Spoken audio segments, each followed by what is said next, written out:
తాకట్లో ఉన్న మీ బంగారాన్ని విడిపించి ఆ రోజు ఆన్లైన్ రేటుకి కొంటాం. Sharma gold company. నమస్తే, మీరు చూస్తుంది సుమన్ టీవీ. నేను మీ కీర్తి. ఏప్రిల్ నెలలో ద్వాదశ రాశుల్లో భాగంగా 1 నుంచి 15వ తారీఖు వరకు వివిధ రాశుల వారికి ఎలా ఉంటుంది మనకు తెలియజేయడానికి మనతో పాటు ప్రముఖ ఆస్ట్రాలజర్ బ్రహ్మశ్రీ నందిబట్ల శ్రీహరి శర్మ గురువు గారు ఉన్నారు. నమస్తే గురుగారు.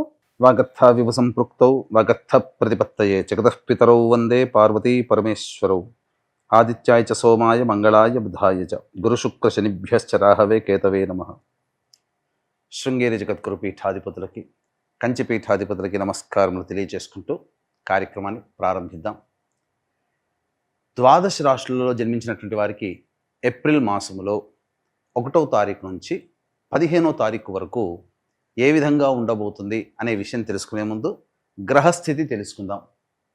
ఇక వృషభ రాశిలోనే గురు సంచారం చేస్తూ ఉండడం, అలాగే కుజుడు కర్కాటక రాశిలో సంచారం చేస్తూ ఉండడం, మరియు కేతువు కన్యా రాశిలో, అలాగే పంచగ్రహ కూటమి అనగా గమనించుకున్నట్లయితే ఉగాది నుంచి 30వ తారీఖు వరకు కూడా షష్టగ్రహ కూటమి అనేటువంటిది ఏర్పడడం జరిగింది. ఉగాది మరుసటి రోజు నుంచి ఈ పంచగ్రహ కూటమి అనేటువంటిది కంటిన్యూ అవుతుంది. కాబట్టి పంచగ్రహ కూటమిలలో భాగంగా రవి, బుధ, శుక్ర, శని, రాహు. కాబట్టి ఈ 5 గ్రహాలు అనేటువంటివి ఈ యొక్క మీనరాశిలోనే సంచారం చేస్తున్నాయి. ఈ కారణం చేత 12 రాశులలో జన్మించినటువంటి వారికి గ్రహస్థితిగతులు ఈ ఏప్రిల్ 1వ తారీఖు నుంచి 15వ తారీఖు వరకు ఏ విధంగా ఉండబోతుందో తెలుసుకుందాం. ప్రత్యేకించి మహిళలకి కూడా ఏ విధంగా ఉండబోతుందో తెలుసుకుందాం. గురుగారు, ద్వాదశ రాశిలో భాగంగా మనం ఈ రోజు తులారాశి వారి గురించి తెలుసుకోవాలి. మరి తులారాశి వారికి ఏప్రిల్ 1 నుంచి 15వ తారీఖు వరకు ఎలా ఉంటుందో తెలియజేస్తారా? ద్వాదశ రాశులలో భాగంగా 7వదైనటువంటి తులారాశిలో జన్మించినటువంటి వారికి 1వ తారీఖు నుంచి 15వ తారీఖు వరకు ఏ విధంగా ఉండబోతుందో తెలుసుకుందాం. ముఖ్యంగా రాశి నుంచి 6వ స్థానములో పంచగ్రహ కూటమి ప్రభావము మిమ్మల్ని తిరుగులేని వ్యక్తినిగా తీర్చిదిద్దబోతుంది. శుభగ్రహాలు, పాపగ్రహాల యొక్క ప్రభావం సంపూర్ణంగా ఉండడం, ముఖ్యంగా చూసుకున్నట్లయితే అన్ని విధాలుగా ప్రత్యర్థులపై మీరు పైచేయిని సాధిస్తారు. ముఖ్యంగా తీసుకోవాల్సినటువంటి జాగ్రత్త ఏంటంటే స్త్రీలతో వాగ్వివాదాలు పెట్టుకోకుండా ఉంటేనే చాలు. స్త్రీపరమైనటువంటి సమస్యలు మాత్రం ఎదుర్కొనే అవకాశం ఉంటుంది. స్త్రీల వలన ఇబ్బందులు ఎదుర్కొంటారు. అదొక్కటి తప్ప మిగతా అన్ని విషయాలలో బీదే పైచేయి సాధిస్తారు. ప్రభుత్వపరమైనటువంటి కాంట్రాక్టులు లభించే అవకాశం ఉంటుంది.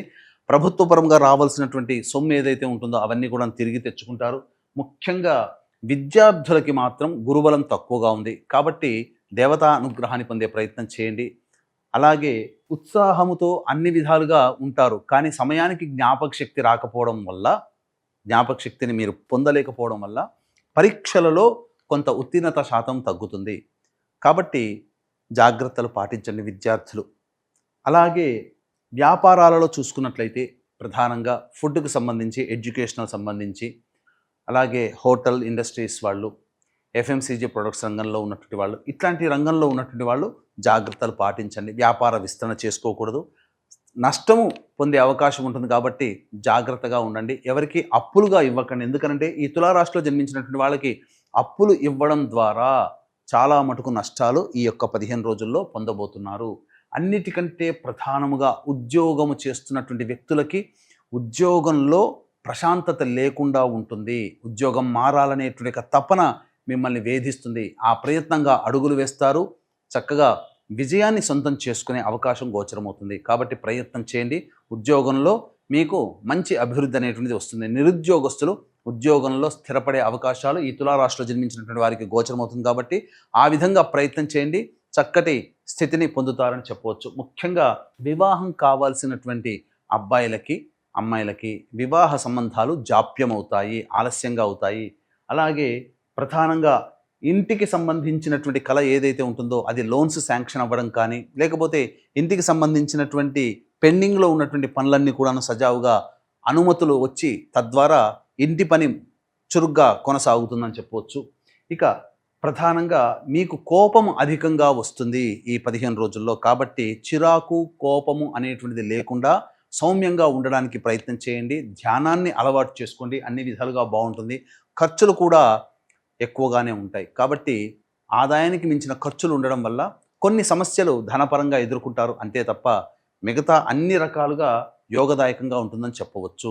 అయితే ప్రధానంగా ఈ సంబంధించినటువంటి తులారాశిలో జన్మించినటువంటి వాళ్ళకి మాత్రం ఇక్కడ బాధ్యతలు అనేటువంటివి పెరుగుతాయి. తద్వారా ఏమవుతుంది, లేనిపోని విషయాలలో ఎక్కువగా తలదూర్చడం, తద్వారా ఎదుటి వాళ్ళ సమస్యని మీ సమస్యగా భావిస్తూ వాళ్ళకి మంచి చెడు చెప్పడం వల్ల కొంతమందికి కంటగింపుగా తయారవుతారు. కాబట్టి అనవసరమైనటువంటి విషయాల్లో జోక్యం చేసుకోకపోవడమే ఈ తులారాశిలో జన్మించినటువంటి వాళ్ళు గమనించాల్సినటువంటి ప్రధానమైన అంశముగా చెప్పవచ్చు.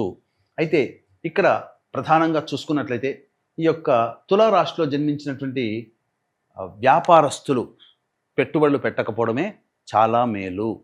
ఉన్న వ్యాపారంతోనే ముందడుగు వేసే ప్రయత్నం చేయండి. 1వ తారీఖు నుంచి 15వ తారీఖు వరకు ఈ తులారాశిలో జన్మించినటువంటి వారికి ఏ విధంగా ఉండబోతుందో రోజువారీగా తెలుసుకునే ప్రయత్నం చేద్దాం. వీక్షించేటువంటి ప్రేక్షకులు కూడా కాశీ క్షేత్రంలో కాలభైరవుని యొక్క అనుజ్ఞ మేర సంవత్సరం పాటు ఈ విశ్వావసునామ సంవత్సరం పాటు ఒక్కొక్క క్షేత్రంలో ఒక్కొక్క తిథి రోజున పూజాది కార్యక్రమాలు అనేటువంటివి, ముఖ్యంగా మీ యొక్క సంకల్పం నెరవేరడం కోసం సంకల్ప సిద్ధి మరియు మీరు మీ కుటుంబ సభ్యుల జాతకరీత్యా ఉన్నటువంటి దోషాల నివారణ కోసం సర్వదోష నివారణ పూజలు హోమాలు అనేటువంటివి ఒక సంవత్సరం పాటు చేయించడం జరుగుతుంది. అవకాశం ఉన్నటువంటి వాళ్ళు ఇటు కార్యక్రమంలో తదనంతరం కాంటాక్ట్ చేసి మీ గోత్రనామాలు నమోదు చేసుకోవచ్చు. దైవానుగ్రహం మీ వెంట ఉంటే అన్నిట్లో కూడా మీరు విజయాన్ని పొందుతారు. ఆ దైవానుగ్రహం అందించాలనే సదుద్దేశంతోనే ఈ కార్యక్రమాన్ని ప్రారంభం చేస్తున్నాం. అవకాశం ఉంటే నమోదు చేసుకునే ప్రయత్నం చేయండి. ఇక 1వ తారీఖు రోజున ప్రధానంగా చూసుకుంటే దంపతుల మధ్య లేదా భాగస్వామ్య వ్యాపారస్తుల మధ్య ఉన్నటువంటి పొరపచ్చాలు తొలగిపోయి ఆనందంగా ఉంటారు.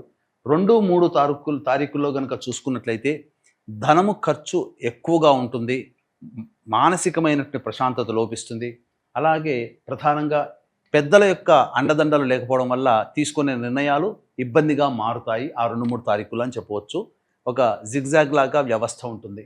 4, 5 తారీఖుల్లో కనుక చూసుకుంటే సంతానం మూలకంగా ఖర్చులు సమస్యలు పెరుగుతాయి. అలాగే సంతానంతో విభేదాలు పెరుగుతాయి. కాబట్టి జాగ్రత్తలు పాటించండి, లౌక్యంగా వ్యవహరించండి. ఆస్తిపాస్తులకి పంపకాలకు సంబంధించిన విషయాల్లో కాస్త ఇబ్బందులు ఎదురవుతాయని చెప్పవచ్చు.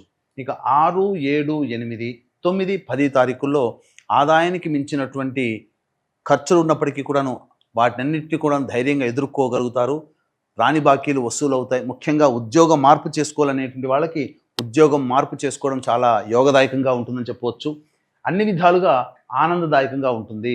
11, 12, 13 తారీఖులో కనుక చూసుకుంటే ఖర్చులు అధికంగా ఉంటాయి, ప్రశాంతత లోపిస్తుంది.